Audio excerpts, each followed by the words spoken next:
ইউখাদিউনাল্লাহা ওয়াল্লাযীনা আমানু। আল্লাহ তাআলা বলেন এই মুনাফিক মনে করতেছে আল্লাহকে ধোঁকা দিচ্ছে। আল্লাহ বুঝতো না। আর কি প্রকৃত ঈমানদার যারা তাদেরকে ধোঁকা দিচ্ছে। অনেক বাটপার, সিটার, সুদখোর, ঘুষখোর, হারামখোর, নাফরমান, পাপী, আলেম ওলামা এবং দিনদার শ্রেণী যারা নামাজ রোজা করে, পাক পবিত্র চলে, হালাল হারাম বাচ্চা চলে, ওরা আরে বোকা মনে করে। এইটা আরে দূর বেড়াই, এসব হুজুর মানুষ এটা বুঝে কি তা না? আমনে না বুঝেন, আমনে না খুব বুঝেন। হুজুররা চিরা খায়, আমনে না ভাত খান। আমরা শুধু বনে না খাই, আমরা বুঝবো করতে ভাত খাইলে না বুঝতাম। বুঝেন না কথাটা? আমরা কি বন খাই হুদা? আমরা হুদা চিরা ভিজাইয়া খাই। এ আল্লাহ বলেন মনে করে সে আল্লাহকে ধোঁকা দিচ্ছে, প্রকৃত ঈমানদারদেরকে ধোঁকা দিচ্ছে। আল্লাহ বলেন ওমা ইয়াখদাউনা ইল্লা আনফুসাহুম ওমা ইয়াশউরুন। বাস্তবিক অর্থে এই নাফরমান মূলত নিজেকেই ধোঁকা দিচ্ছে, কিন্তু বুঝতেছেন। ঈমানদার ধোঁকা খায় না। যে নামাজি সে ধোঁকা খাবে কেন? সে তো নামাজই পড়ে। ধোঁকা খাইছ বেটা তুই না, তুই নামাজ পড়স না। একজন লোক হালাল খায়, আমনে কই দে হে নি বোকা, হে তো নামাজ পড়ে, হে তো হালাল খাই। ধোঁকা খাইলা তো তুমি না, তুমি না ধোঁকা খাইলা। তুমি না শুধুমাত্র সামান্য দুনিয়া মিলাইতে গিয়া এত মিথ্যা, এত বাটপারি, এত সুদ, এত দুর্নীতি করিলা, অথচ শেষ পর্যন্ত ভাত, মাছ, চাল, ডাল, গোস্ত যা খায় আমরা যারা আলহামদুলিল্লাহ আল্লাহরে মানি, নামাজ পড়ি, সেজদা করি, হালাল পথে চলতে চেষ্টা করি, ওই একই ভাত, মাছ, গোস্ত এগুলোই আমরা খাই। কথা বলেন না কেন? কোন সুদখোর, ঘুষখোর হেইতে যেটারে কয় টাইলস ব্যবহার করে, তা আমরা কিনলে টাইলস কি ভিন্ন কিছু? হ্যাঁ, কথা বলেন না কেন? কোন বাটপার, সিটার কয় গরুর গোস্ত কিনলে যেটারে কয় গরুর গোস্ত, কোন নামাজি ঈমানদার গোস্ত কিনলে কি আরেকটারে কয় গরুর গোস্ত। তো তুই আলাদা কি বুক করলি? আলাদা খিতা বুক করলা? বাটপার হারামখোর কি বুক করলা? কি আলাদা বুক করলা তুমি? একেবারেই ধোঁকা, মানে বোকামি করলো। আরে ওরা মনে করছে ওরা বহুত কিছু করছে, কিচ্ছু করছেন না। আপনি আপনি যেটি করছেন এটি ঈমানদারও করছে। আপনার যা আছে তা ঈমানদারেরও কি আছে। অতএব আল্লাহ বলেন মুনাফিক মূলত নিজেকে ধোঁকা দিচ্ছে, বুঝতেছে না। আল্লাহকে ধোঁকা দেয় নাই, আল্লাহকে ধোঁকা দেয় না, ঈমানদারকে ধোঁকা দিতে পারে না।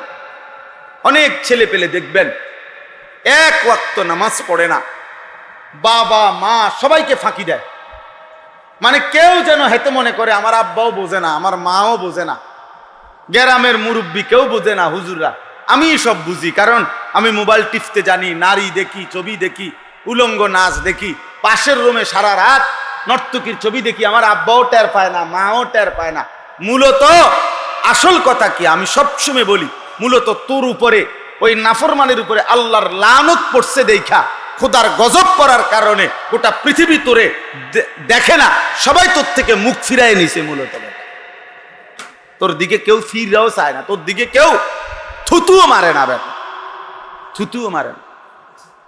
কোন বেহায়ার দিকে ফিরে কেউ থুতুও মারে না। অভিশপ্ত জীবন। ফি কুলুবিহিম মারাদুন। আল্লাহ তাআলা বলেন মুনাফিকের কলিজার মধ্যে কুফরির রোগ, গুনাহের রোগ আছে। ফাজাদাহুমুল্লাহু মারাদা। আমি আল্লাহর সাথে সে লুকোচুরি করার কারণে আমি আল্লাহ তার সেই রোগ আরো বাড়িয়ে দিলাম। যা ঠিক আছে, ঠিক আছে, সেজদা দিবি না তবুও বলো মুসলমান, হালাল হারাম মানো না তবুও বলো মুসলমান, ঠিক আছে, যা এই বাটফারি করতেই থাক। বাতে তো তোর দরকার, তো নে ভাত খা। টাকাই তো দরকার তোর, তো খা, টাকাই নে, যা তোরে টাকা দিলাম। তো দুনিয়ায় দরকার বেডির নাচ গান হারাম না জায়েজ, তো ঠিক আছে, যা এগুলোর উপরেই তোকে ছেড়ে দিলাম, ছেড়ে দিলাম। ওয়ালাহুম আযাবুন আলীমুম বিমা কানু ইয়াকযিবুন। আল্লাহ বলে তবে শোনো, এই মিথ্যা আচরণের কারণে আখিরাতে তোমাদের প্রত্যেক নাফরমানের জন্য অপেক্ষা করছে অত্যন্ত ভয়ানক জাহান্নামের আযাব। অপেক্ষা কর, আমি দেখাবো। আপাতত ভাত খাও, ফিডা হইব পরে, আর ভাত খাইয়ে লাও, ঘুমাও। এখন দুনিয়া ভোগ করো, তবে আমি কবরে এনে আমি বুঝাইয়া দেব আমি আল্লাহ কি জিনিস। কাল্লা সাউফা তা'লামুন। এজন্য বাপ, আজকে এতটুকুই কথা, মেহেরবানি করে নিজেকে সুন্দর করেন, নিজেকে সুন্দর করেন। বয়স্কদেরকেও বলি, লুকোচুরি করবেন না, আমারে বুঝ দিয়েন না। হুজুর কিতা করতাম কন তো বালার লাগে, বুঝি তো আমরা লাগেই তো কন। হ্যাঁ, কথাটি তো সুন্দরে কইছেন, মানলে তো ভালোই আসিল, পারি তো না। এই সমস্ত ফাঁকনা কথা, এসব মস্কারি কথা আমারে বলিয়েন। আমারে কীর্তেন কন, আমি আপনার হিসাব নেব। কথা বলেন না কেন? হাসরের ময়দানে আমি নি বিচার করুন, তো আমারে কন কীর্তেন আপনি আল্লাহর সামনে এগুলো বলিয়া পারবেননি, এটা বলেন। আল্লাহকে বুঝাই দিতে পারবেন তো এগুলো? কথা বলেন না কেন? তো ওইটা না বলবে, আল্লাহর সামনে কিভাবে বলবেন, আখেরাতে কিভাবে জবাব দিবেন সেটা বলেন। এই মিথ্যা, এই চুরি, এই সুদ, এই ঘুষ, এই ওজনে কম দেওয়া, এই হারাম রোজগার, এই নাচ গান, নারী ছবি, জিনা ব্যভিচার, মদ জুয়া, আমাদের ছেলেদের এই অসভ্যতা, আখেরাতে কি বলবা সেটা বলো। আল্লাহর সামনে কি বলবা? আল্লাহর সামনে কি বলবা? ওয়ালিমান খাফা মাকামা রাব্বিহি জান্নাতান। আল্লাহ বলেন, আমি আল্লাহর সামনে দাঁড়ায়া কিভাবে উত্তর দিবে, প্রশ্নের জবাব দিবে, এই ভয় করে যে গুনাহ ছেড়ে দেয়, আমি আল্লাহ ওয়াদা দিলাম তারে আমি 2টা জান্নাত দেব। ওয়া আম্মা মান খাফা মাকামা রাব্বিহি ওয়া নাহান নাফসা আনিল হাওয়া ফা ইন্নাল জান্নাতা হিয়াল মাওয়া। আল্লাহ বলেন, আমার সামনে দাঁড়ানোকে যে ভয় করে আর গুনাহ ছেড়ে দেয়, আমি আল্লাহ ওয়াদা দিলাম জান্নাতই একমাত্র তার ঠিকানা। সূরা বাকারা এবং সূরা আলে ইমরান, নবী সাল্লাল্লাহু আলাইহি ওয়াসাল্লাম বলছেন, যে ব্যক্তি এই 2 সূরা পড়বে, মানে এর পরের সূরা এবং এই সূরাটা, তো কিয়ামতের দিন হাসরের ময়দানে এই 2 সূরার পাঠক যারা তেলাওয়াত করত নিয়মিত, কিয়ামতের দিন এই 2 সূরা ওই ব্যক্তির মাথার উপরে হাসরের ময়দানে ছায়া দান করবে। যখন ভীষণ তাপ হবে, ইয়াউমা লা যিল্লা ইল্লা যিল্লু, সেদিন কোনো আলো মানে ছায়া থাকবে না। ভীষণ এই উত্তাপের মধ্যে এই 2 সূরা তেলাওয়াতকারী, তো এই 2 সূরাই আল্লাহর কুদরতে ওই ইমানদার ব্যক্তির মাথার উপরে ছায়া দান করে। কোরআনুল কারীমের প্রত্যেক সূরা অনেক ফজিলত আছে, প্রতি সূরা ছোট বড় যেই কোনো সূরার ফজিলত আছে। আমরা আসলে কোরআনুল কারীম তেলাওয়াত করতেই জানি না, করি না। অসংখ্য মুসলমান ইচ্ছে করে বুঝে শুনে আল্লাহর কোরআন তেলাওয়াত করে না, জানেই না। হাজার হাজার মুসলমান এই কথাটা শুনছে যে আল্লাহর কোরআন তেলাওয়াত করা আমাদের দায়িত্ব, কিন্তু বয়স্ক মানুষ সময় আছে, ইচ্ছা করেই কোরআন শরীফ শিখে না। বৈশা বৈশা পান খায়, বন খায়, চা খায়, গপ মারে, ফালতু কথায় সময় নষ্ট করে, বৈশা বৈশা জিমায়, চা দোকানে আড্ডা দেয়, নায়াতকুরের লগে দুষ্টামি করে, বইয়া বইয়া বৈশা থাকে। আর কি করেন কয় না, কোনো কাম নাই, এমনি বইয়া রয়েছে। অথচ 1 লাইন 2 লাইন করে করে যদি আল্লাহর কোরআন শিখতো, শিখা হয়ে যেত। কিন্তু অনেক মুরব্বীদের মধ্যে খামখেয়ালি হয়, বয়স্ক লোক কিছুটা অহংকারী হয়, আর কিশোর যুবক ছেলে কিছুটা অধিকাংশ গাফেল হয়। অর্থাৎ শরীর সুস্থ থাকার কারণে সে গাফলতি করে, খামখেয়ালি করে, আর মনে করে এখনো সময় আছে, বয়স মাত্র। আর বয়স্ক লোকের মধ্যে কিছুটা অহংকার কাজ করে, অর্থাৎ মনের মধ্যে একটা ভাব থাকে যে আজকে এত বছর বয়স, বুড়ো হয়ে গেছি, কোনটা কি না বুঝি নাকি, হ্যাঁ কত কিছু দেখলাম, কত হুজুর দেখলাম। এই সমস্ত কিছুটা অহংকার ভাবের কারণে শিখতে পারে না, শেখার মানসিকতা না। এজন্য এটা খেয়াল করা। কোরআনুল কারীমের প্রত্যেক সূরার ফজিলত আছে। আল্লাহ তাআলা কোরআনুল কারীমের তেলাওয়াতের জন্য প্রচন্ড উৎসাহিত করেছেন, প্রচন্ডভাবে। আমাদের প্রিয় নবী সাল্লাল্লাহু আলাইহি ওয়াসাল্লাম, নবীজিকেও আল্লাহ তাআলা বলছেন, উতলু মা উহিয়া ইলাইকা মিনাল কিতাব, আপনার উপরে আল্লাহ তাআলার পক্ষ থেকে যেই কোরআন নাজিল হয়েছে আপনি তা তেলাওয়াত করুন। নবীজিকে বলছে আল্লাহ, উতলু, আপনি তেলাওয়াত করুন। ওয়ারাত্তিলিল কোরআন তারতিলা, আল্লাহ তাআলা বলছে রাত্রি জেগে, রাত গভীরে আপনি যখন আল্লাহর জন্য জাগবেন তাহাজ্জুদের নামাজে, তো এই সময় বিশুদ্ধতার সাথে ধীরে ধীরে মহব্বতের সাথে কোরআনুল কারীম সহি শুদ্ধ তিলাওয়াত করুন। তো আল্লাহ নবী সাল্লাল্লাহু আলাইহি ওয়াসাল্লামকে আল্লাহ তাআলা বলছেন, কোরআন শরীফে আছে নবীজি নিজে বলছেন যে আল্লাহ তাআলা আমাকে কোরআন তেলাওয়াত করতে আদেশ করেছেন। তাহলে নবীজি সাল্লাল্লাহু আলাইহি ওয়াসাল্লাম কোরআনুল কারীম তেলাওয়াত করতেন। তাহলে আপনারা যারা মাঝ বয়সী আছেন, আপনাদের এই শেষ সময়টা আল্লাহর কোরআন শিখা, কোরআনুল কারীমের তেলাওয়াতের মধ্যে কাটানো উচিত। এটা একটা গুরুত্বপূর্ণ আমল। আফদালুজ যিকরি তিলাওয়াতুল কোরআন। নবী সাল্লাল্লাহু আলাইহি ওয়াসাল্লাম বলছেন, সর্বশ্রেষ্ঠ জিকির হলো কোরআনুল কারীমের তেলাওয়াত। কোরআনুল কারীমের তেলাওয়াত সমস্ত বুজুর্গানে দ্বীন, আউলিয়ায়ে কেরাম, সাহাবায়ে কেরাম, ওনাদের অন্যতম একটা বৈশিষ্ট্য, ওনারা বেশি থেকে বেশি কোরআনুল কারীম তেলাওয়াত করতেন, কোরআন শরীফ তেলাওয়াত করতেন। এই জন্য কোরআনুল কারীম বেশি বেশি তেলাওয়াত করা, এটা একজন মুমিনের সিফাত, মুমিনের বৈশিষ্ট্য। কোরআনুল কারীমের মধ্যে আছে, আল্লাহ তাআলা বলেন, ইন্নাল্লাযীনা ইয়াতলুনা কিতাবাল্লাহ ওয়া আকামুস সালাহ ওয়া আনফাকু মিম্মা রাযাকনাহুম সিররাও ওয়া আলানিয়া ইয়ারজুনা তিজারাতাল, এই ছেলে, এই বেটা বাইরে গিয়ে কথা বলবে, ফালতু কথা কারবে, বাইরে যাও, ফাজলামি করার জায়গা নাই এনে। জানো এটা মসজিদ, যে জানো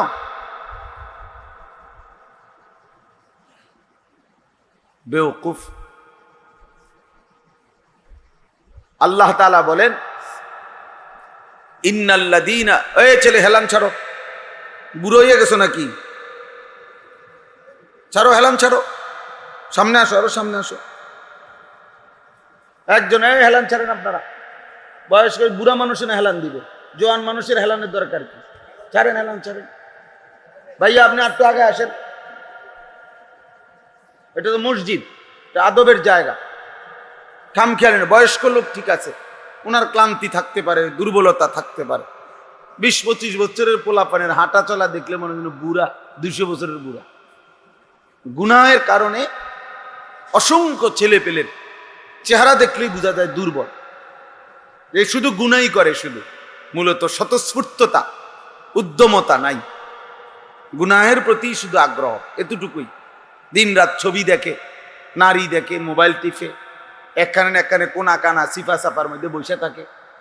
বুঝছেন না কথাটা? এটাই কাজ, এতটুকুই কাজ। কিন্তু 24 ঘন্টা মেহনত করা, দিন রাত পরিশ্রম করা, এটা আলাদা ব্যাপার, এটা আলাদা। আল্লাহ তাআলার পক্ষ থেকে দয়া, হিম্মত আল্লাহ যাকে দেয়, তৌফিক দেয়, সে করতে পারে।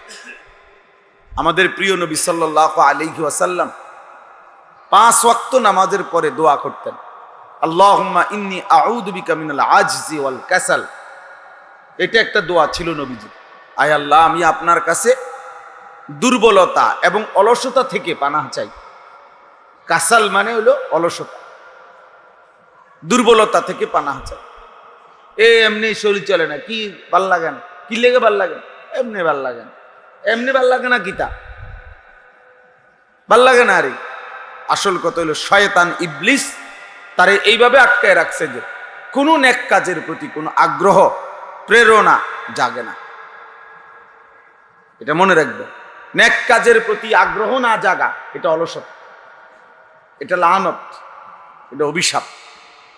ওই ব্যক্তি বদনসিব যে যার কলিজার ভিতরে কল্যাণকর কাজের প্রতি প্রেরণা জাগে না, মন চায় না, মনেই আসেন, মনেই আসেন। ওই জিন্দিগি অভিশপ্ত জিন্দিগি, অভিশাপ ওই জীবনের উপর। গুনাহ করবার জন্য, গুনাহের জন্য এটা কোনো বিষয়ই না, সহজ।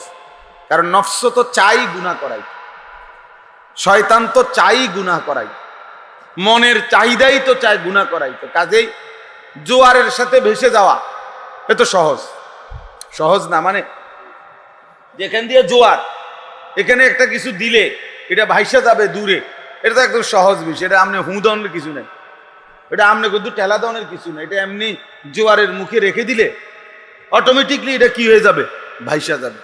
কিন্তু প্রতিকূলে, উল্টা দিকে, ভাটা যেদিকে, এই দিকে টিকে থাকা কঠিন, এদিকে কঠিন। এই জন্য আমি খুলনা সময় লাগাইছিলাম দাওয়াত তাবলীগে 40 দিন। তো ওই সময় এক জায়গায় গেছিলাম সুন্দরবনের পাশে, একদম সুন্দরবন পার হয়ে আলাদা বিচ্ছিন্ন এলাকা, দ্বীপের মতো। তো ওইখানে যেদিন গেছি আমরা, ওই দিন জোয়ার ছিল। তো ওই দিন ট্রলার দিয়ে যাইতে যতক্ষণ লাগছে, আসবার দিন যখন 3 দিন পরে আসছি তখন ভাটা ছিল, তখন তার চাইতে প্রায় 3-4 ঘন্টা সময় বেশি লাগছে আসতে। তাহলে বোঝা গেল প্রতিকূলে আসাটা কঠিন। এই জন্য গুনায় ভেসে যাওয়া, এই সমাজে অশ্লীলতা, অসভ্যতা এ তো সবাই করছে। নারী, ছবি, মোবাইল, দিন রাত এর মধ্যে ভেসে গেছে আপনার ছেলে, এটা তো সহজ। কিন্তু ইমানের উপরে, ইসলামের উপরে, তাকওয়ার উপরে, সেজদার উপরে, আল্লাহর ইবাদতের উপরে আপনার আমার নিজের কিংবা কেউ টিকে আছে, এটা বড় কঠিন। কিন্তু সফলতা ওই ব্যক্তির জন্যই, কামিয়াবি ওই ব্যক্তির জন্য। অপদার্থের জন্য পৃথিবীতে কোনো অপদার্থ, কোনো পাপী, কোনো নাফরমানের জন্য পৃথিবীতে কোনো ধন্যবাদ নাই, আখেরাতে তো নাই, পৃথিবীতেও কেউ তাকে সম্মানিত মনে করে না। কোনো ব্যক্তি, ক্ষমতা বলেন, দাপট বলেন, টাকা পয়সার জোর বলেন, যে যতক্ষণ দেখাইতে পারছে এতক্ষণই হয়তো কিছু নগদ কিছু দেখাইছে, কিন্তু একটু কাইঠিয়ে গেছে তো পৃথিবীর মানুষ তাকে থুতু ছাড়া, ছি ছি ছাড়া আর কিছু করে নাই, আর কিছু করে নাই। একটা সময় দেখলাম আপনার 16টা বছর দেখলাম রাস্তায় রাস্তায় পোস্টার, ব্যানার, ফেস্টুন, মাহফিলের নেতা, ফেতা, অতিথি সবই তো দেখতাম ফ্যাসিস্টের দোসরদেরকে। কই এখন নাই, যে নাই, এখন যে কত তাবিজ দিব কেউ, এইটাও তো নাই। কেউ যদি বলে একটা তাবিজের লেগে যদি কবিরাজে কয় যে অমুক খান থেকে কত অনুমান আনতেইব, এমন তো পাইতো না। তো এরা একসাথে হারাই গেল কেমন? এখন কই সেই অহংকার কোথায়, সেই দাপট কোথায়? আমরা তো সবাই দেখছি, আমরা তো এই দেশেই বড় হইলাম, গত 16টা বছর তো আমরাই ছিলাম এই দেশে, দেখছি তো। কই সেই অহংকারীরা কোথায় এখন? সেই অহংকারীরা কোথায়? ওই ব্যানারওয়ালা, ওই পোস্টারওয়ালারা এখন কোথায়? ওই ফেস্টুনওয়ালারা এখন কোথায়? ওই নেতাগিরি এখন কোথায়? এখন কোথায়? হ্যাঁ, আল্লাহ তাআলা যদি নিরাপত্তা সরায় নেয়, আর তখন কোনো মখলুক বাচ্চাও তখন আর ইজ্জত করে না। আল্লাহ সুখে রাখলেই সুখে থাকা, আল্লাহ দুঃখে রাখলে দুঃখে থাকা, মূলত এটা সত্য কথা। এটা বোঝা উচিত আমাদের। আমাদের ছেলেপেলেরা বুঝে না, হেতে মনে করছে এদের বাপের জোরে, তার বাপ বিদেশ, তার সমস্যা কি? তোমার সমস্যা তুমি জানো না। তে মনে করছে তার বাবার চাকরি আছে, টাকা পয়সা আছে, আর আমার বাবা যেহেতু আমার বাধা দেয় না, মা কিছু বলে না, অতএব আমার অসুবিধা কি? নারী দেখবো, ছবি দেখবো, চুল ফিরাবো, পথে পথে আড্ডা দেব, এই অসভ্যতার নোংরামির মধ্যে জিন্দিগি শেষ করে দিচ্ছে, শেষ করে দিচ্ছে। এই জন্য মনে রাখবেন, নেক কাজের প্রেরণা না জাগা অন্তরের মধ্যে না আসা, এটা অনেক বড় অভিশাপ। কেন দিনের পর দিন একজন ব্যক্তি নিজে মুসলমান জানার পরেও তার নামাজ পড়তে মন চাইবে না কেন? তোর মনের উপরে কোন গজব পড়ল? কোনদিন ফজরের নামাজ পড়তে 365 দিনে একদিনও মন চাইল না? তোর মনের উপরে কোন লানত পড়লো রে? কোন লানত পড়লো তোর মনের উপরে? কেমনে এত বড় লানত তোর পড়লো তোর উপরে যে তোর এক ওয়াক্ত নামাজ পড়তে কোনোদিন মন চায়? এমন নাফরমান নাই সমাজে যে এক বছরে, আমি 10 বছরও তো পড়ছে না ফজরের নামাজ, জানি না ফজরের নামাজ কি তা, ফজরের নামাজ কি তা আবার?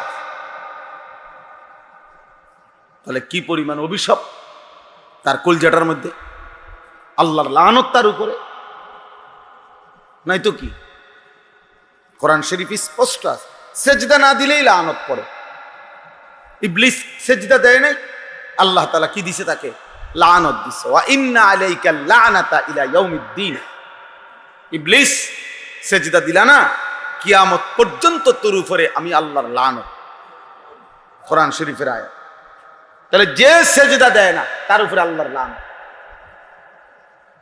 লানত প্রতি ওয়াক্ত নামাজে কতগুলো সেজদা ছুটে যায়, তাহলে তার উপরে কি পরিমাণ লানত। এত লানত করার পরে যে তুই বেটা অনেক বাচ্চা রইস, এটাই তো সুখ, এটাই তো আশ্চর্য। আজকের মাগরিবের নামাজ মনে করেন 5 রাকাত নামাজও যদি পড়ে তো 5 রাকাতে 10টা সেজদা। তো যেই নাফরমান পড়ে নাই তার এক ওয়াক্তেই তো 10টা সেজদা ছুটে গেছে। আর ইবলিসের সেজদা ছুটছে কয়টা? একটা মাত্র, একটা সেজদা। এতেই আল্লাহ তাআলা বললেন কিয়ামত পর্যন্ত লানত। তাহলে সেজদাবিহীন মানুষ কি পরিমাণ অভিশপ্ত, কি পরিমাণ অভিশপ্ত। ভাত খায়, হ্যাঁ বেটা মনে করি কই অভিশাপ বলে তো আমি ভাত খাইতে এলাম না। বেটা জানোয়ারও তো খানা খায়, জানোয়ার খানা খায় না? তো খানা খাইলে কিছে, গুম গেলে কিছে? গড় দুয়ার তো সব প্রাণীরই আছে, প্রত্যেক প্রাণীরই তো তার অবস্থা অনুপাতে থাকার জায়গা আছে না? যৌন চাহিদা তো জানোয়ারেরও পূরণ হয়, গরু ছাগলেরও তো বাচ্চা কাচ্চা হয়। তো জীবন মানে এতটুকু শুধু, ভাত খাইলাম, ঘুম যাইলাম, পেশাব পায়খানা করলাম আর যৌন চাহিদা পূরণ করলাম, খালাস। এরই নাম জীবন? এ তো জানোয়ারের জীবন, হাইওয়ানের জীবন এটা। এ তো চতুষ্পদ জন্তু তো খায়, ঘুমায়, পেশাব পায়খানা করে। চতুষ্পদ জন্তু যৌন চাহিদা পূরণ করে। এজন্য এটা ভাবা উচিত। আল্লাহর কথা, কোরআনের কথা, ইবাদতের প্রতি আগ্রহ আল্লাহর নিয়ামত। বাবা এটা নিয়ামত। নবী সাল্লাল্লাহু আলাইহি ওয়াসাল্লাম এই জন্য আল্লাহর কাছে ইবাদতের তৌফিক চাইতেন, তৌফিক চাইতেন। আল্লাহুম্মা ওয়াফফিকনি, আল্লাহ আমাকে তৌফিক দেন, লিমা তুহিব্বু ওয়া তারদা, যে আমল আপনি ভালোবাসেন, যে কাজ আপনি পছন্দ করেন, এমন আমলের তৌফিক দান করেন। আল্লাহ আপনি সক্ষমতা না দিলে আমি পারবো কেন? নবীজি সাল্লাল্লাহু আলাইহি ওয়াসাল্লাম দোয়া করতেন, আল্লাহুম্মা আইন্নি আলা যিকরিকা ওয়া শুকরিকা ওয়া হুসনি ইবাদাতিক। নবীজির দোয়া ছিল, প্রত্যেক নামাজের পরে নবীজি 3 বার এই দোয়া পড়তেন যে হে আল্লাহ, আপনার জিকির, আপনার শুকর এবং আপনার ইবাদত সুন্দরভাবে করতে আপনি আমাকে সাহায্য করেন। আল্লাহুম্মা আইন্নি, আপনি সাহায্য করেন। আপনি তৌফিক না দিলে, আপনি শরীরখানা সুস্থ না রাখলে আমি সেজদা দিব কিভাবে? আমি নামাজ পড়ব কিভাবে? আমি আপনাকে ডাকবো কিভাবে? এই কারণে ইবাদতের ক্ষেত্রে যত্নবান হওয়া উচিত। গুনাহ থেকে না বাঁচলে ইবাদতের তৌফিক, আগ্রহ, উদ্দীপনা, প্রেরণা, জজবা আসবে না। আল্লাহ আমাদেরকে ইবাদতের আগ্রহ দান করেন। তাইলে বলতেছিলাম কোরআনুল কারীম তেলাওয়াত করা উচিত। জওয়ান বলেন, বৃদ্ধ বলেন, স্কুল পড়ুয়া বলেন, কলেজ পড়ুয়া বলেন, মুসলমান মাত্রই আল্লাহর কোরআন শেখা উচিত। মুসলমান অথচ কোরআন শরীফ পড়তে জানে না, এটা কি ধরনের মুসলমান? প্লাস্টিক মুসলমান, ফালতু মুসলমান, আকামলা মানুষ। মুসলিম পরিচয় দিয়ে আল্লাহর কোরআন পড়তে পারে না, এর চাইতে বড় দুর্ভাগা বদনসিব আর কি হতে পারে? যে মালিক আমাকে সৃষ্টি করেছেন, যিনি আমাকে চোখ দিয়েছেন, যিনি আমাকে জিহ্বা দিয়েছেন, যার ইচ্ছায় আমি কথা বলি, যার ইচ্ছায় আমি দেখি, সেই আল্লাহ তাআলার কালাম তার দেওয়া চোখে আমি দেখেও পড়তে পারি না, জবান দিয়ে পড়তে পারি না, তাহলে এই জিহ্বার অর্থ কি? এই চোখের লাভ কি? সার্থকতা কি? আপনারা আশ্চর্য হবেন, আরবরা যারা আরবি ভাষী যুগ যুগ ধরে পূর্বে জামানাতে, তারা আরবি ভাষায় যে কথা বলতে পারে না, অন্য ভাষায় কথা বলে, এরা ওদেরকে বোবা বলে। আরবরা, বুঝেন নাই? এরা বলে যে ওরা কথাই জানে না, এই জন্য আজমি বলে। আজম শব্দের অর্থ কি? বোবা। জানেন, আরবি আজমি কয় না, আমি করে আজমি কয়। এরা মানে অনারব, যারা আরবি ভাষা না যাদের জবান, বলে আজমি। আজম মানে বোবা, অর্থাৎ তারা আমগো বা অন্য ভাষাটাকে ভাষাই মনে করে। তাহলে যেখানে আরবি বলতে পারে না বলে এরা বলে বোবা, তো সেখানে যে ব্যক্তি কোরআন শরীফই পড়তে পারে না, সে কিসের মুসলমান? এ তো বোবা মুসলমান, এ তো মূলত বোবাই। মূলত আসলেই বোবা। বাস্তবিক অর্থেই আমার দৃষ্টিতে কোরআন শরীফ দেখেও যে সহি শুদ্ধ পড়তে পারে না, আমার কাছে তারে বোবাই মনে হয়। কারণ দুনিয়া উপার্জন কথা না বলতে পারলেও সম্ভব ছিল, দুনিয়া ভোগ করতে পারত। কারণ এটার প্রমাণ কি? ওই প্রমাণ হইল বাস্তবিক অর্থেই যারা বোবা তারা তো দুনিয়া ভোগ করে। বুঝেন নাই? মানে বাস্তবিকে কিছু বোবা মানুষ আছে না, যারা আসলেই কথা কইতে জানে না।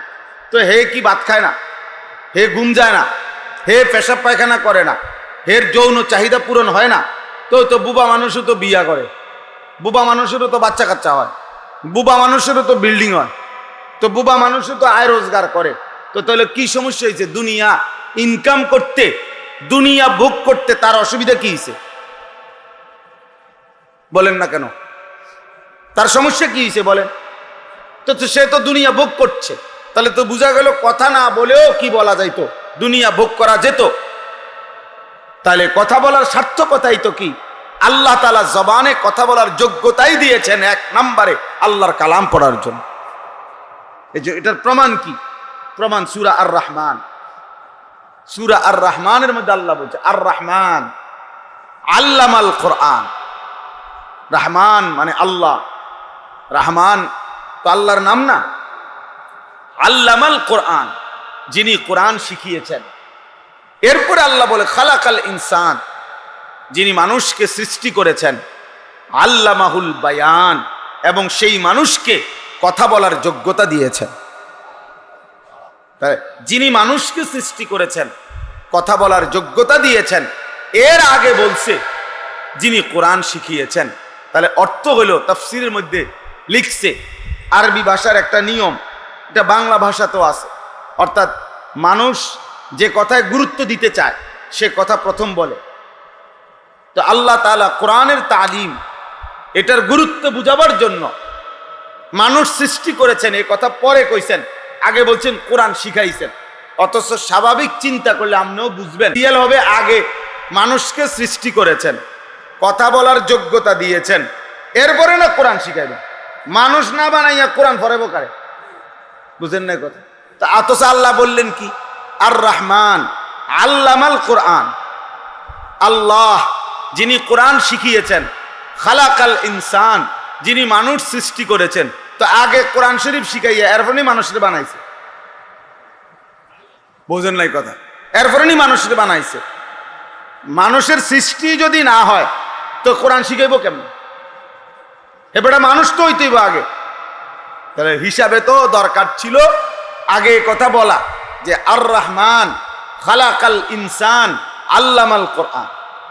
আল্লাহ রহমান, যিনি মানুষকে সৃষ্টি করেছেন এবং যিনি কোরআন শিখিয়েছেন। তাহলে এটা পরে বলা দরকার ছিল না, কিন্তু আল্লাহ এটা আগে বলছেন। অর্থ হইল আল্লাহ তাআলা এটাকে হসর বলে, অর্থাৎ গুরুত্বের জন্য, তাকিদের জন্য আল্লাহ বুঝাইতে চাইছেন যেন যে শোনো, মানুষকে আমি সৃষ্টি করেছি কোরআনুল কারীমের শিখার জন্য। তাহলে এই জবানের উদ্দেশ্যই কোরআন পড়া, এই চোখের উদ্দেশ্যই আল্লাহর কালাম দেখা। সেটাই দেখলেন না। মুসলমান হয়ে দুর্ভাগ্য, বদনসিব, বদ্ধ কপাল। দুনিয়া এমনিই অর্জন হইত। আল্লাহ আমাদেরকে বুঝার তৌফিক দান করেন। চলেন এবার এই আয়াত, কোরআনুল কারীমের সূরা বাকারার 3টি আয়াত, 8, 9, 10, এই 3টি আয়াত আমি তেলাওয়াত করেছি। এই 3টি আয়াত সূরা বাকারা প্রথম 20 আয়াত আল্লাহ তাআলা মানুষের 3টা প্রকার বলছেন। এই পৃথিবীতে কিয়ামত পর্যন্ত কোরআনের দৃষ্টিতে, ইসলামের দৃষ্টিতে মানুষ 3 প্রকার। কয় প্রকার? 1 নম্বর মুমিন, 2 নম্বর কাফের, 3 নম্বর মুনাফিক। মানুষ হবে এই 3 আইটেম: মুমিন, কাফের, মুনাফিক। কোরআনুল কারীমের এই সূরা বাকারাতে প্রথম 20 আয়াতে আল্লাহ তাআলা এই 3 শ্রেণীর মানুষের পরিচয়, বৈশিষ্ট্য উল্লেখ করছে। মুমিন কেমন হয়, কাফের কেমন হয়, মুনাফিক কেমন হয়, 20টা আয়াত বলছে এখানে। কারণ সামনের আলোচনা আল্লাহ তাআলা যেন বুঝাইতে চাইছেন, বান্দা সামনে পুরা কোরআন আলোচনা শুরু হবে। তো প্রথম 20 আয়াতে সূরা বাকারাতে আমি মানুষের এই 3 আইটেম বলে দিলাম। এবার কোরআন পুরাটা পড়বা, পৃষ্ঠায় পৃষ্ঠায় নিজের সাথে মিলাইবা তুমি মানুষের কোন আইটেমে পড়ছ। বুঝেন নাই কথা? তুমি মিলাইবা, কোরআন পড়বা আর মিলাইবা যে এই পৃষ্ঠার এই কথার কারণে আমি মানতেছি না মানতেছি, হ্যাঁ, আবার স্বীকার করি না অস্বীকার করি। তো নিজে নিজে বুঝতে পারবেন যে আমি মুমিন নাকি কাফের নাকি মুনাফিক। এই জন্য আল্লাহ তাআলা সূরা বাকারা, কারণ সূরা ফাতিহা হলো ভূমিকা, পুরা কোরআনের সারাংশ হলো সূরা ফাতিহা। এরপরে মূল বক্তব্য বিস্তারিত। আপনার সূরা ফাতিহা হলো যে খবরের শিরোনাম, আগে শিরোনাম বলে দিছে, এরপরে বলছে এবার বিস্তারিত। তো এবার বিস্তারিত শুরু হয়েছে সূরা বাকারা থেকে। এই সূরা বাকারার বিস্তারিত আলোচনার আগে আল্লাহ তাআলা বলে নিছে মানুষ 3 প্রকার: মুমিন, কাফের, মুনাফিক। এবার বান্দা শুনতে থাকো আর মিলাইতে থাকো, তুমি কি মুমিন না কাফের না মুনাফিক। মিলাইয়া আপনি হিসাব করবেন, এমনি আপনি বুঝবেন যে আপনি জান্নাতি না জাহান্নামী, আপনি কি লাইনে আছেন না বেলাইনে আছেন, এটা তো বুঝবেনই। কোরআনুল কারীমের মধ্যে আছে হাসরের ময়দানে আল্লাহ তাআলা মানুষকে তার আমলনামা হাতে তুলে দিবেন প্রত্যেককে, এবং আল্লাহই বলবেন তোমার আমলনামা তুমি পড়ো এবং তুমি হিসাব করো। কাফা বিনাফসিকা আল-ইয়াওমা আলাইকা হাসিবা, আজকের হিসাবের জন্য তুমি যথেষ্ট, তুমি ফয়সালা করে মিলাইতে পারবা যে তুমি জান্নাতি না জাহান্নামী। তোমার আমল তো তুমিই দেখবা, তুমি তো বুঝবাই। সাহিবুল বাইতে আদরা বিমা ফিহি, আরবিতে বলে ঘরওয়ালাই জানে ঘরে কি আছে, আর কেউ না জানুক, আমি তো জানি। আমার বাসার মধ্যে কি কি ফার্নিচার আছে আমি তো কমপক্ষে জানি, আমি জানবো না কেন? তাহলে আমার আমলনামা আমারে দিলেই তো আমি বুঝবো যে এই গুনাহগুলো আমি করছি কিনা, এই নেকগুলো আমি করেছি কিনা, আমি তো জানি এগুলো। তাইলে আল্লাহ বলে তোমারটা তুমি হিসাব করো, কোনো ভুল হইলে আমারে জানা। ফেরেশতা ভুল লিখছে, আল্লাহ এখানে আপনার 62 লিখছে, আমি মিছা কথা কইছি 30টা, ফেরেশতা লিখছে 35টা। এমন এমন কি আমি ওজনে কম দিছি 3 কেজি, ফেরেশতা লিখছে 3.5 কেজি, এনে আধা কেজি কমবো। এমন ভুল ধরার যোগ্যতা সুযোগ মিলবে না, কারণ ফেরেশতা তো আল্লাহর এমন সৃষ্টি যার নিজস্ব কোনো ইখতিয়ার, স্বাধীনতা নাই। বুঝছেন? ফেরেশতা নিজস্ব কি নাই? ইখতিয়ার নেই। ফেরেশতার ব্যক্তিগত কোনো রাগ, ব্যক্তিগত কোনো আলাদা ভালোবাসা, ব্যক্তিগত কোনো হিংসা, ব্যক্তিগত কোনো বিদ্বেষ, এমন কিছু নাই। ফেরেশতা তো ফেরেশতা, রিমোট ফেরেশতা। আপনার এখন এই ফ্যান, এটা আমরা যদি সুইচ টিপি তাহলে ঘুরবে, আমরা বন্ধ করে দিলে এটা বন্ধ হবে, অথবা বিদ্যুৎ অফিস থেকে যদি কারেন্ট চলে যায়। কিন্তু ফ্যান নিজের থেকে, বিদ্যুৎও আছে, সুইচও দেওয়া আছে, কিন্তু ফ্যান আধা ঘন্টা পরে বলতেছে বা 2 ঘন্টা ঘুইরা বলতেছে যে ভাই আমারও তো একটা শরীর, আমি তো এটা বডি না যে এটা শরীর। আমরা দেশে কয় রাখো ভাই এটা তো আমার একটা শরীর, এটা কোনো বডি না, তা আমারও তো একটা শরীর, আমি 5টা মিনিট বা 2টা মিনিট একটু জিরাই, বিশ্রাম করি। এটা নিজের থেকে বলার বা থামার কোনো যোগ্যতা আছে? নাই। ফেরেশতা এমন। ফেরেশতা কি এমন? ফেরেশতার নিজস্ব কোনো বাড়ায় দেওয়ার, কমায় দেওয়ার, ফাঁকি দেওয়ার, আড়াল করার, না লেখার, রাগ করার, আবার গোসা করার, অভিমান করার কোনো যোগ্যতাই নেই। সে শুধু আল্লাহ তাআলার আদেশের গোলাম।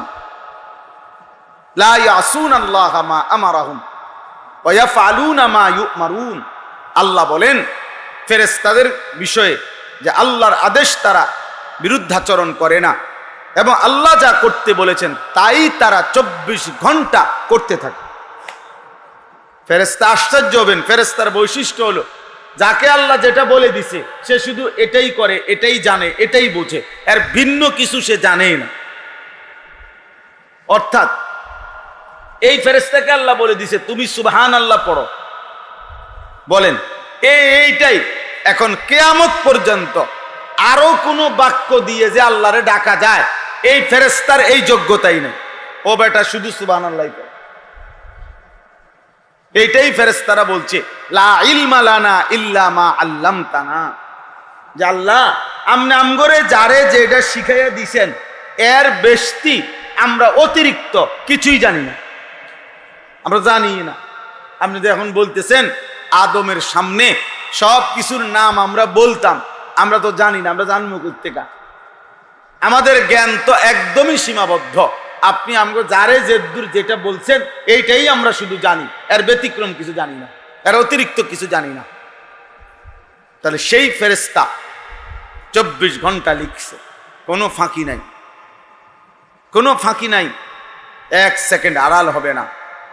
ইয ইয়াতালাক্কাল মুতালাক্কিয়ানি আনিল ইয়ামিনি ওয়া আনিশ শিমালি কাঈদ। আল্লাহ বলেন প্রত্যেকের ডানে এবং বামে স্বতন্ত্র আলাদা ফেরেশতা কি আছে? মোতায়েন করা আছে। মা ইয়ালফিজু মিন কাউলিন ইল্লা লাদাইহি রাকিবুন আতীদ। আল্লাহ বলে তোমাদের জবান দিয়ে যা বের হয় আমার তৎপর চৌকস সজাগ ফেরেশতা তৎক্ষণাৎ লিখে ফেলে, 1 সেকেন্ডও দেরি করেন। লাহু মুআক্কিবাতুম মিন বাইনি ইয়াদাইহি ওয়া মিন খালফিহি ইয়াহফাজুনাহু মিন আমরিল্লাহ। আল্লাহ বলেন বান্দা তোমার সামনে পিছনে চতুর্দিকে তোমারে পাহারাদারি করে এমন ফেরেশতা আমার লাগানো আছে, নিয়োগ দেওয়া আছে। ইয়াহফাজুনাহু মিন আমরিল্লাহ, আল্লাহর যে কোনো আদেশ হুকুম তারা হেফাজত করে, তোমার ব্যাপারে সংরক্ষণ করে। অর্থাৎ আমাদের প্রত্যেকের সাথে শুধু ডানে বামে 2 জন ফেরেশতা এটা না, আরো ফেরেশতা আছে।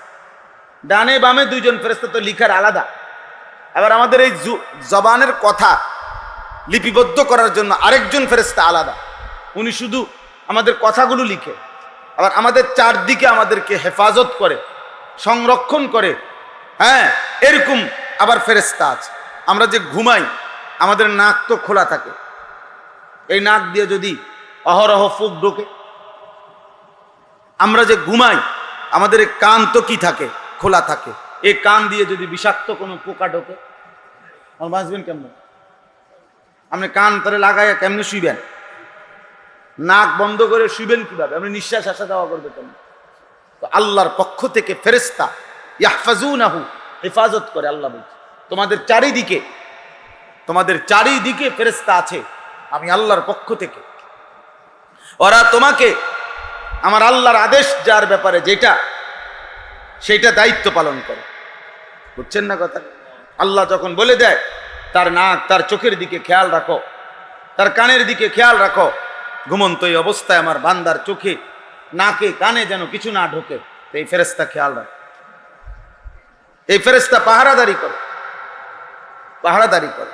আমাদের প্রত্যেকের অন্তরে দিলের মধ্যে একজন ফেরেশতা থাকে, সেই ফেরেশতা লিম্মাতুল মালাক। এই ফেরেশতা আমাদেরকে নেক কাজের প্রেরণা দেয়, নেক কাজের প্রতি উৎসাহিত করে।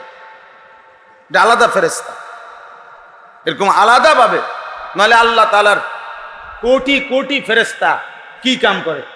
বইয়ে বইয়ে কি চিরা খায়? তাইলে আল্লাহ তাআলার এই বিশাল মাখলুকাতে কোটি কোটি কাজ আছে যেটা রব্বে করিম ফেরেশতাদের মাধ্যমে করিয়ে থাকেন। এই জন্য বললাম, তাহলে ফেরেশতার এই নিখুঁত লেখা আপনি আমি অস্বীকার করব কিভাবে? অস্বীকার করব কিভাবে? কোনো সুযোগ নাই। এজন্য নিজেকে নিজে প্রমাণ করেন, নিজের জিন্দেগি নিজে দেখেন, আল্লাহর কোরআন পড়েন। আল্লাহ শুরুতেই বলে দিছে, বান্দা মানুষ তিন প্রকার হবে, হয় মোমেন, নয় কাফের, নয় মুনাফিক। এর মধ্যে 20টা আয়াত ব্যবহার করছেন এই তিন আইটেম বুঝাবার জন্য।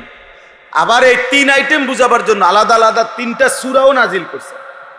কোরআন শরীফে 3টা সূরা আছে, একটার নাম সূরায়ে মুমিনুন, একটার নাম সূরায়ে কাফিরুন।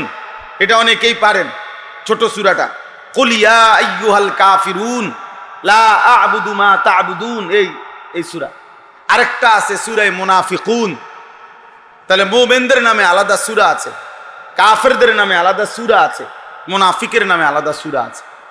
আবার কোরআন শরীফে আর প্রত্যেক সূরার মধ্যেই আল্লাহ তাআলা বিভিন্ন সূরায় মুমিন, কাফের, মুনাফিকের বহু বৈশিষ্ট্য, বহু পরিচয়, বহু শাস্তি, বহু নেয়ামত, পুরস্কার এগুলো উল্লেখ করছে।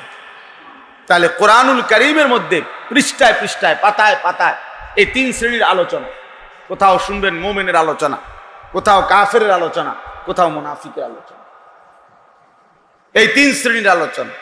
অতএব মানুষের এই 3 আইটেমের মধ্যে এই 20টা আয়াত শুরুতে আল্লাহ বলে নিছেন। এর মধ্যে 20 আয়াতের মধ্যে 5টা আয়াত প্রথম মুমিনের আলোচনা, 2 আয়াত মানে 6 এবং 7 এই 2 আয়াত হইল কাফেরের আলোচনা। আর 8 থেকে নিয়ে 20 13 আয়াত মুনাফিকের আলোচনা। মুনাফিকের কথা বলতে গিয়ে আল্লাহ 13টা আয়াত ব্যবহার করছে, কাফেরের কথা বলতে গিয়ে মাত্র 2টা আয়াত ব্যবহার করছে, মুমিনের কথা বলতে গিয়ে 5টা আয়াত ব্যবহার করছে। তো আমি আপনাদের কাছে যেই 3টা আয়াত পড়ছি, এই 3 আয়াত মুনাফিকের যেই আলোচনা, এই 13 আয়াতের প্রথম 3 আয়াত। এবার বুঝছেন? প্রথম 3 আয়াত অর্থ, এই 3 আয়াতে আল্লাহ তাআলা মুনাফিকের ব্যাপারে বলছে। মুনাফিক কে? মুনাফিক হলো দ্বিমুখী সাপ, যে সাপের 2টা মুখ থাকে। এই দ্বিমুখী সাপ সে মুনাফিক। হুয়াল্লাযী ইউযহিরুল ইসলাম ওয়া ইউবতিনুল কুফরা, যে মুখে নিজেকে মুসলমান প্রকাশ করে অথচ যার অন্তরের মধ্যে, হৃদয়ের মধ্যে কুফরি, যে প্রতিনিয়ত তার দিলের মধ্যে আল্লাহর অবাধ্যতা, রাসূলের অবাধ্যতা, আল্লাহর কোরআনের বিরোধিতাটাই লালন করে, অথচ জবানে জিজ্ঞাসা করলে মুখে মুখে বলে আমি মুসলমান, তারে মুনাফিক বলে। ইউযহিরুল ইসলাম, ইসলাম প্রকাশ করে, ইউবতিনুল কুফরা, কুফরি গোপন রাখে, গোপন রাখে। যে এক দিক দিয়ে ঢোকে আরেক দিক দিয়ে বের হয়। আরব দেশে এক ধরনের ইঁদুর ছিল, ইঁদুর, ইয়ারবু ইঁদুরের নাম, বড় বড় ইঁদুর ছিল। তাফসীরের মধ্যে আছে এই ইঁদুর আরব দেশের, তার সিস্টেম ছিল ইঁদুরের, মনে করেন এখান দিয়ে গর্ত, ওই ইঁদুরটা, তো এই গর্তটা তো মুখ খোলা, তো এখান দিয়ে এসে ঢোকে, এখান দিয়ে এসে বাইর হয়। স্বাভাবিকভাবে যে কেউ দেখলে বুঝবো যে ইন্দুরের গর্তের মুখ যেহেতু এইটা, তো সে ঢুকবে কোনান দিয়া? এন দিয়ে। তো বাইরেব কোনান দিয়া? এদিক দিয়ে বাইরেব, ঠিক না কথা? কিন্তু এই ইন্দুর কি করত, এখান থেকে নিয়া ওই মনে করেন 1 কিলো দূরে বা আধা কিলো দূরে, অনেক দূরে আরেক জায়গা দিয়া এই নিচের থেকে মাটি খুঁড়া খুঁড়া খুঁড়া খুঁড়া খুঁড়া খুঁড়া খুঁড়া খুঁড়া খুঁড়া ওই পর্যন্ত মাটি খুঁড়া এখানে একটা রাস্তা বানায় রেখে যাওনের, ওই মাথাত নিয়া সে মাটির একদম উপর পর্যন্ত সে খুইরা মাটি ক্লিয়ার করে রাখছে, পরিষ্কার করে রাখছে। শুধু উপরের যে লেভেলটা মাটির এইটা ফেলাইতো না। এমন বাটফার, বুঝছেন না কথা? মানে এই উপরের এই কদ্দুর মনে করেন পাতলা মাটিটা এ দূর রয়েছে আর কি, এটা উপরে দিয়ে কেউ তাকাইলেও বুঝবে এনে কোনো মুখা নাই, এনে কোনো গর্ত নাই। কিন্তু উনি রেডি করে রাখছে পুরাটা। এখান দিয়ে যখনই তারে কেউ দৌড়ানি দেয় তো এখানে ঢুকে, তো ঢুকলে তো ওই ব্যক্তি মনে করে তেতেন দিয়ে বাইরে বাবার, কিন্তু সে এক দৌড়ে গিয়া ওইখান দিয়া খোঁচা দিয়েই বাইরে যায়। তো তখন আরবের মানুষ এরকম যখন কোনো ইঁদুরকে এদিক দিয়ে ঢুকা যখন দেখতো যে ওই দিক দিয়ে বের হয়ে গেছে, তখন এই আরবের মানুষ কথায় বলতো না ফাকাল ইয়ার বু, হায় হায় ইন্দুর মুনাফিকি করলি, কি করলা? মুনাফিকি করলা, তুমি বুঝাইলা তুমি হেন্দিয়া অন্দিকে লাগা হেন্দিয়া। এই মুনাফিক হইল দ্বিমুখী কথা, বুঝছেন? অর্থাৎ যে বলল আমি মুসলমান, অথচ সে চলা ফেরা কথাবার্তায় ক্রিয়া কাজে তার আচরণ ভিন্ন, বেঈমানের মতো, তাইলে এটা মুনাফিক না? কথা বলেন না কেন? মুনাফিক। আল্লাহ তাআলা এই আয়াতের মধ্যে কি বলে শুনেন, অমিনান নাসি মান ইয়াকুলু আমান্না বিল্লাহি ওয়া বিল ইয়াউমিল আখির। আল্লাহ বলেন বহু লোক এমন আছে যারা বলে, জবানে বলে, মান ইয়াকুলু, কাউল মানে মুখে উচ্চারণ করে, যারা মুখে বলে আমান্না বিল্লাহি ওয়া বিল ইয়াউমিল আখির, আল্লাহর প্রতি আমরা ঈমান এনেছি, আখিরাতের প্রতি আমি ঈমান এনেছি। তাহলে স্বাভাবিক দৃষ্টিতে আপনি তো বুঝছেন যে লোকটা মুখে বলতেছে আমি আল্লাহরে মানছি, আখিরাতকে মানি, তাহলে তো সেই ঈমানদারই। কথা বলেন না? ঈমানদার না? আল্লাহ নিজে বলতেছে ওমা হুম বিমুমিনিন, শোনো নিশ্চিত সে মুমিন নয়। সে আল্লাহ বলে না না না না মুমিন না, সে মুমিন নয়, সে মুনাফিক। এটা মুনাফিকের জন্য আল্লাহ বলছে। তাহলে বলেন কোন ব্যক্তি যদি শুধু জবান দিয়ে বলে আমি আল্লাহরে মানি, আখিরাতকে মানি, আল্লাহ নিজে বলতেছেন যদি কর্মে তার ব্যতিক্রম বোঝা যায় অহরহ প্রতিনিয়ত, তো আল্লাহ বলেন ওমা হুম বিমুমিনিন, সে মুমিন নয়, সে মুনাফিক, সে মুনাফিক। তাহলে কি বুঝলেন? একেবারে স্পষ্ট বাংলায় বুঝলেন, শুধু মুখের স্বীকৃতি যথেষ্ট নয়, নিজেকে মৌখিকভাবে মুসলমান পরিচয় দেওয়া যথেষ্ট নয়। নয়তো আল্লাহ এটা বললেন কেন? ইউখাদিউনা আল্লাহ ওয়াল্লাযীনা আমানু, আল্লাহ তাআলা বলেন এই মুনাফিক মনে করতেছে আল্লাহকে ধোঁকা দিচ্ছে। আল্লাহ বুঝতো না? আর কি প্রকৃত ঈমানদার যারা তাদেরকে ধোঁকা দিচ্ছে। অনেক বাটপার, সিটার, সুদখোর, ঘুষখোর, হারামখোর, নাফরমান, পাপী, আলেম ওলামা এবং দিনদার শ্রেণী যারা নামাজ রোজা করে, পাক পবিত্র চলে, হালাল হারাম বাচ্চা চলে, ওরা আরে বোকা মনে করে, এইটা আরে দূর বেটাই এসব হুজুর মানুষ, এটা বুঝে কি তা না? আমনে না বুঝেন, আমনে না খুব বুঝে।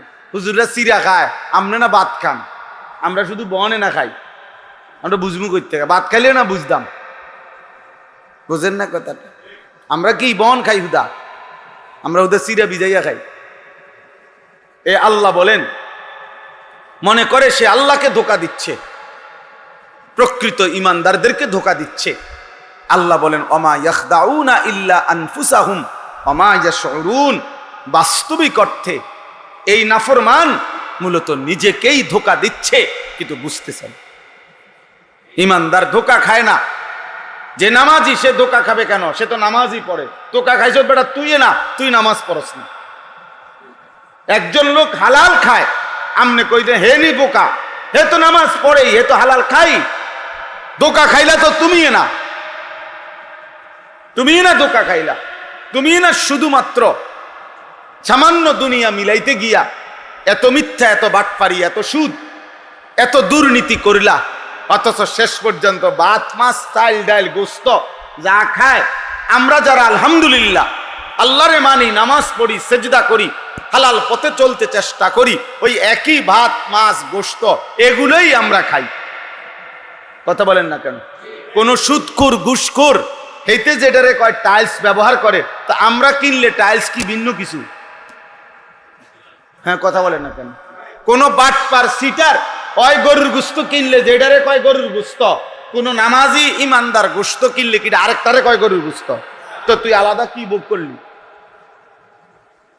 আলাদা খিতা বুক করলা? বাটপার হারামখোর কি বুক করলা? কি আলাদা বুক করলা তুমি?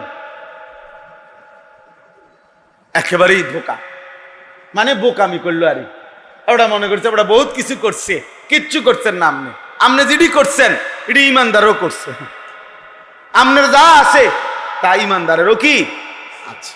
অতএব আল্লাহ বলেন মুনাফিক মূলত নিজেকে ধোকা দিচ্ছে, বুঝতেছে না।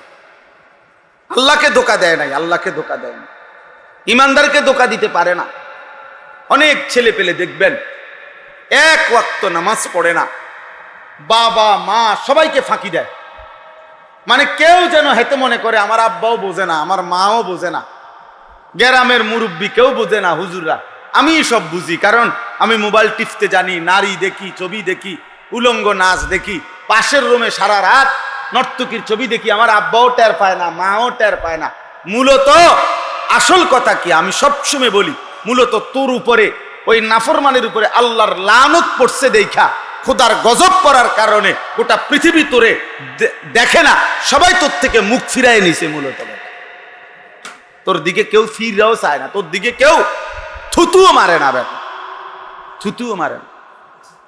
কোন বেহায়ার দিকে ফিরে কেউ থুতুও মারে না। অভিশপ্ত জীবন। ফি কুলুবিহিম মারাদুন, আল্লাহ তাআলা বলেন মুনাফিকের কলিজার মধ্যে কুফরির রোগ, গুনাহের রোগ আছে। ফাজাদাহুমুল্লাহু মারাদা, আমি আল্লাহর সাথে সে লুকোচুরি করার কারণে আমি আল্লাহ তার সেই রোগ আরো বাড়িয়ে দিলাম। যা ঠিক আছে, ঠিক আছে, সেজদা দিবি না তবুও বলো মুসলমান, হালাল হারাম মেনস মানো না তবুও বলো মুসলমান, ঠিক আছে যা, এই বাটফারি করতেই থাক। বাতে তো তোর দরকার, তো নে ভাত খা। টাকাই তো দরকার তোর, তো খা, টাকাই নে, যা তোরে টাকা দিলাম।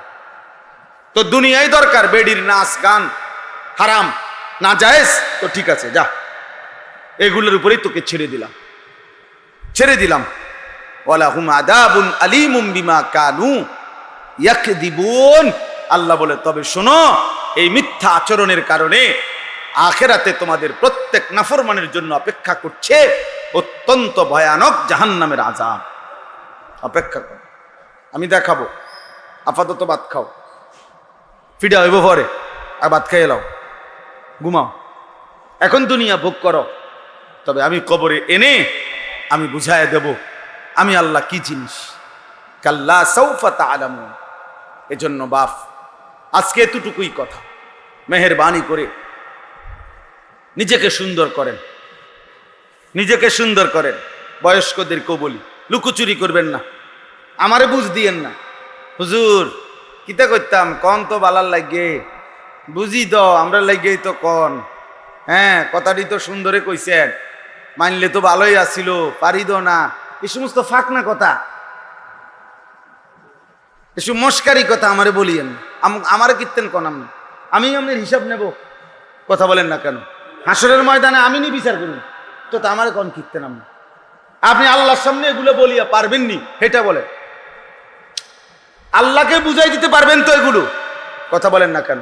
তো ওইটা না বলবে, আল্লাহর সামনে কিভাবে বলবেন, আখিরাতে কিভাবে জবাব দিবেন, সেটা বলেন। এই মিথ্যা, এই চুরি, এই সুদ, এই ঘুষ, এই ওজনে কম দেওয়া, এই হারাম রোজগার, এই নাচ গান, নারী ছবি, জিনা, ব্যভিচার, মদ, জুয়া, আমাদের ছেলেদের এই অসভ্যতা, আখিরাতে কি বলবা সেটা বলো। আল্লাহর সামনে কি বলবা? আল্লাহর সামনে কি বলবা? ওয়ালিমান খাফা মাকামা রাব্বিহি জান্নাতান। আল্লাহ বলেন, আমি আল্লাহর সামনে দাঁড়ায়া কিভাবে উত্তর দিবে, প্রশ্নের জবাব দিবে, এই ভয় করে যে গুনাহ ছেড়ে দেয়, আমি আল্লাহ ওয়াদা দিলাম তারে আমি 2টা জান্নাত দেব। ওয়া আম্মা মান খাফা মাকামা রাব্বিহি ওয়া নাহান নাফসা আনিল হাওয়া ফা ইন্নাল জান্নাতা হিয়াল মাওয়া। আল্লাহ বলেন, আমার সামনে দাঁড়ানোকে যে ভয় করে আর গুনাহ ছেড়ে দেয়, আমি আল্লাহ ওয়াদা দিলাম জান্নাতই একমাত্র তার ঠিকানা। আল্লাহ আমাকে বুঝার তৌফিক দান করেন, আমাদের প্রত্যেককে বুঝার তৌফিক দান করেন, ঈমান আমলের জিন্দেগি দান করেন, আখিরাতের ফিকির দান করেন। সর্বশেষ একটা কথা হলো, আপনারা অনেকে হয়তো শুনেছেন, আবার অনেকে হয়তো শুনেন নাই। সেটা হলো আমাদের বর্তমান অন্তর্বর্তী সরকার, এই অন্তর্বর্তী সরকার 5ই আগস্টের পরে জনগণের স্বতঃস্ফূর্ত সমর্থন নিয়েই ওনারা রাষ্ট্র পরিচালনা করছে এবং উল্লেখযোগ্য কোনো দ্বন্দ্ব কারো সাথে এখনো পর্যন্ত বড়সড় হয় নাই। কিন্তু এই অন্তর্বর্তী সরকার বাংলাদেশের বিভিন্ন সেক্টরকে সংস্কার করার জন্যে 11টা সংস্কার কমিশন করছে। এর মধ্যে একটি হলো নারী সংস্কার কমিশন, অর্থাৎ নারীদের অধিকার, মর্যাদা ইত্যাদি ক্ষেত্রে প্রস্তাবনা দেওয়ার জন্য একটা কমিশন গঠন করছে। এরা এই নারী সংস্কার কমিশনে যেই সমস্ত মহিলারা যাদেরকে এখানে সংস্কারের জন্য নিয়োগ দিছে, এরা 19 তারিখ, গত 19 তারিখ সরকারের কাছে একটা প্রতিবেদন জমা দিছে। 433টা সুপারিশ, 318 পৃষ্ঠা ব্যাপী নারীদের অধিকার মর্যাদার ব্যাপার। আশ্চর্যের বিষয় হলো, দুঃখের বিষয় হলো, অবাক করা বিষয় হলো যে এর মধ্যে তারা এই নারী সংস্কার কমিশন একেবারে প্রকাশ্যে এমন অনেকগুলো প্রতিবেদনে অনেকগুলো প্রস্তাব দিছে সরকারের কাছে, যেগুলো সরাসরি কোরআন এবং সুন্নাহ বিরোধী, সরাসরি বিরোধী। কমপক্ষে 10টা প্রস্তাবনা এরকম যেটা স্পষ্ট আল্লাহর কোরআন, রাসূলের সুন্নাহ এর একদম উল্টা কথা, একেবারে বিপরীত কথা। এর মধ্যে মনে করেন 1 নাম্বার, যে ইসলামী শরীয়তে নারী পুরুষের সম্পত্তি যে বন্টন, অর্থাৎ 2 জন মেয়ে আর 1 জন ভাই, এটা ইসলামী শরীয়তে কোরআনের সরাসরি বিধান। লিযাকারি মিসলু হাফজিল উনসায়াইন, অর্থাৎ 2 বোন 1 ভাই সম্পত্তিতে এভাবে বন্টন, নাকি এটা জানেননি আপনারা? এইটার অসংখ্য হিকমত, কারণ কোরআন সুন্নাহর মধ্যে আছে। কেন আল্লাহ তাআলা এইভাবে সিস্টেমটা করেছেন? কিন্তু এই মুরতাদরা, এই সংস্কার কমিশনের যেই সদস্য, এরা সরাসরি এটা প্রস্তাব দিছে যে এইটা সম্পূর্ণভাবে বৈষম্য, এইটা সংস্কার করা, নারীর বৈষম্য দূর করার জন্য অবশ্যই জরুরি। মানে কোরআনুল কারীমের এই বিধানকে বাদ দিয়ে নতুন করে কি করতে হবে? সংস্কার করতে হবে। আশ্চর্য বিষয়, অবাক করা বিষয়, অবাক করা বিষয়। ছেলে মেয়ে ধর্মীয় বন্ধনে বিবাহ ছাড়াও যে কোনো রকমে যদি কোনো ছেলে মেয়ে একত্রে থাকতে চায়, তাদেরকে রাষ্ট্র সমাজ কোনোভাবে বাধাগ্রস্ত করতে পারবে না। যেমনিই থাকতে, যে কোনো এলাকায়, যে কোনো সমাজে, পৃথিবীর যেই কোনো ধর্মে, মতবাদে, যেই কোনো ক্ষেত্রে একেবারে সামান্যতম মানবতা, ভদ্রতা, একেবারে 1 বিন্দু লজ্জা শরম যার মধ্যে আছে, তাদের যেই কোনো পৃথিবীতে, যে কোনো সমাজেই বেশ্যাবৃত্তি, পতিতাবৃত্তি, যে নারী আপনার নিজের দেহ বিক্রি করে, এমন অসভ্যতা, অশ্লীল এই জঘন্য কাজটিকে পৃথিবীর কোনো ধর্ম, কোনো মানবতা সমর্থন করে না। কি বলেন? করে কেউ? মুসলমান না শুধু, যে কেউ পৃথিবীতে একেবারে যেই ছেলেটা নষ্ট, চরিত্রহীন, আপনি তারও যদি জিজ্ঞাসা করেন যে বাবা তুই বল, তুই এটা চাও কিনা যে সমাজের নারী পতিতাবৃত্তি করুক, বেশ্যাবৃত্তি করুক, এটা সে বলবে না, আমি এটা চাই না। সামান্য যদি বিবেক থাকে। অথচ এই মুরতাদ, এই নাস্তিক, এই বেঈমান কমিশনের সদস্যরা সরাসরি সরকারের কাছে এটা প্রস্তাবনার মধ্যে লিখছে যে এই দেশের যারা যৌনকর্মী, এই বেশ্যা যারা পতিতা, এদেরকে রাষ্ট্রীয় ভাবায় শ্রমিক হিসাবে স্বীকৃতি দিতে হবে। এরা শ্রমিক, এরা ওয়ার্কার।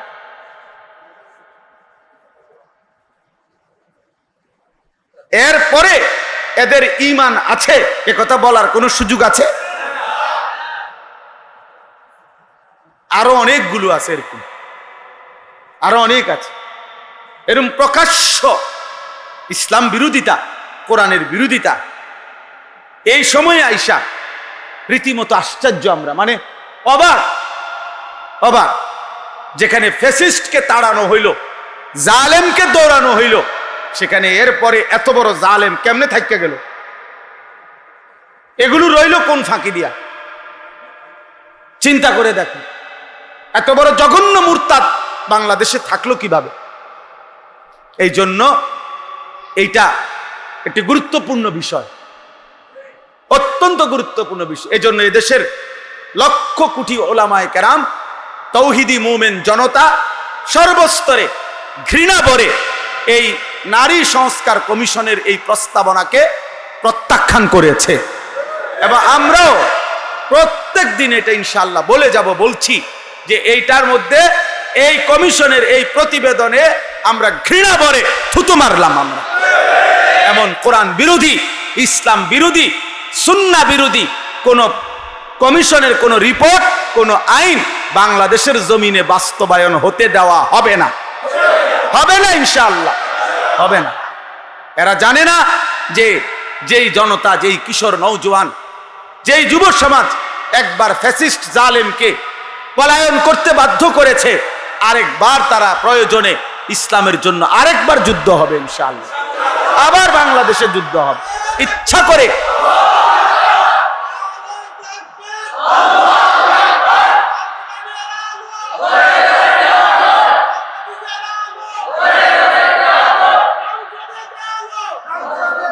এজন্য আপনাদের কাছে অনুরোধ, আপনারা এটা মনে রাখবেন, আগামী 3 তারিখ, আগামী শনিবার আমাদের বাংলাদেশে, আপনারা সবাই জানেন, বাংলাদেশে অন্যায়ের বিরুদ্ধে, বাতিলের বিরুদ্ধে, যেই কোনো আল্লাহদ্রোহী দুশ্মনের বিরুদ্ধে, কোরআন সুন্নাহর বিরোধী কোনো আইন, নবী রসুলের কোনো অপমানের ক্ষেত্রে সবার আগে যারা প্রতিবাদ করে তার নাম হলো হেফাজতে ইসলাম বাংলাদেশ। আলহামদুলিল্লাহ, হেফাজতে ইসলাম বাংলাদেশের পক্ষ থেকে আগামী 3 তারিখ, মে মাসের 3 তারিখ, অর্থাৎ আগামী শনিবার ঢাকার সোহরাওয়ার্দী উদ্যানে এই নারী সংস্কার কমিশনের এই প্রতিবেদন বাতিল সহ আরো কতগুলো ন্যায্য দাবিতে মহাসমাবেশের ডাক দেওয়া হয়েছে। এজন্য আমরাও যাব ইনশাআল্লাহ। আপনারা প্রত্যেকেই নিজ নিজ এলাকার ওলামায়ে কেরাম এর পক্ষ থেকে আপনারা যোগাযোগ করে আপনারাও যাওয়ার চেষ্টা করবেন ইনশাআল্লাহ। ইমরান ভাই কই, বলেন, দায়িত্ব নেন, যারা যাইতে চায় তা করে নিবেন কোন, ইনশাআল্লাহ। আল্লাহ তাআলা সবাইকে তৌফিক দান করেন, কবুল করেন। আলহামদুলিল্লাহি রাব্বিল আলামিন। আল্লাহুম্মা আনতাস সালাম ওয়া মিনকাস সালাম, তাবারাকতা ইয়া দাল জালালি ওয়াল ইকরাম, ইয়া আরহামার রাহিমিন, ইয়া আরহামার রাহিমিন, ইয়া আরহামার রাহিমিন।